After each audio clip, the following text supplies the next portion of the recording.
नमस्कार, मैं नियाज खान और आप देख रहे हैं एनएमएफ न्यूज। पश्चिम बंगाल का अपना एक राजनीतिक इतिहास है। कहते हैं कि बंगाल की राजनीति हमेशा रक्त रंजित रही है। वहां कई तरह की चुनौतियां हैं और चुनाव के दौरान हिंसा की भी कई घटनाएं होती रही हैं।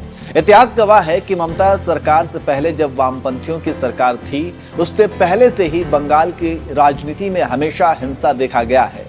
अब चूंकि लोकतंत्र का महापर्व लोकसभा चुनाव की तारीखों का ऐलान हो चुका है और पश्चिम बंगाल की 42 लोकसभा सीटों पर 7 चरणों में मतदान होने वाले हैं, इसलिए बंगाल में किसी भी तरह की कोई घटना ना हो, उसे रोकने के लिए चुनाव आयोग ने कई सख्त कदम उठाए हैं। आयोग की तरफ से बताया गया है कि बंगाल के सभी बूथों पर वेब कास्टिंग कराई जाएगी। इसके साथ ही साथ AI यानी कि आर्टिफिशियल इंटेलिजेंस तकनीक का भी इस्तेमाल किया जाएगा। आपको इस स्टोरी में यही बताएंगे कि चुनाव आयोग ने बंगाल चुनाव के लिए किस तरह की सुरक्षा का इंतजाम किया है।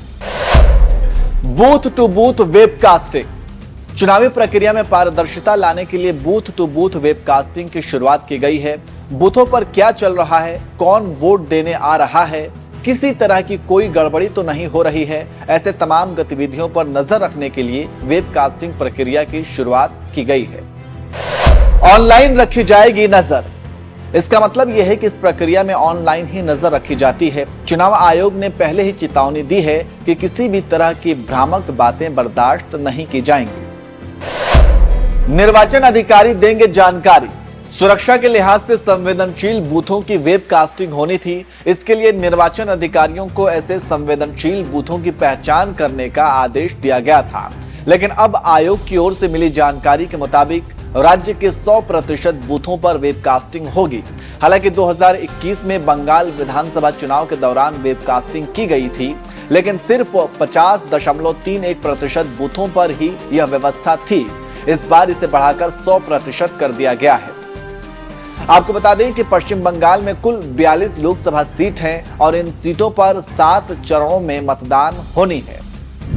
19 अप्रैल को पहले चरण में कूच बिहार, अलीपुरद्वार और जलपाईगुड़ी में मतदान होगा। दूसरे चरण में दार्जिलिंग, रायगंज, बालूरघाट में वोटिंग होगी। तीसरे चरण में मालदा उत्तर, मालदा दक्षिण, जंगीपुर, मुर्शिदाबाद में मतदान होगा। चौथे चरण में बहरामपुर, कृष्णानगर, राणाघाट, वर्धमान, दुर्गापुर, आसनसोल, बोलपुर, बीरभूम में मतदान होगा। पांचवें चरण में बनगांव, बैरकपुर, हावड़ा, उलुबेरिया, श्रीरामपुर, हुगली, आरामबाग में मतदान होगा। छठे चरण में तामलुक, कांथी, घाटक, झारग्राम, मेदिनीपुर, पुरुलिया, बांकुर, विष्णुपुर में मतदान होगा। और सातवें और आखिरी चरण में दमदम, बारासात, बशीरहाट, जयनगर, मथुरापुर, डायमंड हार्बर, जाधवपुर, कोलकाता दक्षिण, कोलकाता उत्तर में मतदान होगा। तो ये पश्चिम बंगाल में मतदान का पूरा शेड्यूल है। कब, कहां और कैसे मतदान होगा, वहीं मतदान के दौरान किस तरह की सुरक्षा व्यवस्था होगी, वो भी हमने आपको बता दिया। वैसे आपको क्या लगता है, इस बार बंगाल में किस पार्टी के हिस्से में कितनी सीट आ रही है, कमेंट करके जरूर बताएं।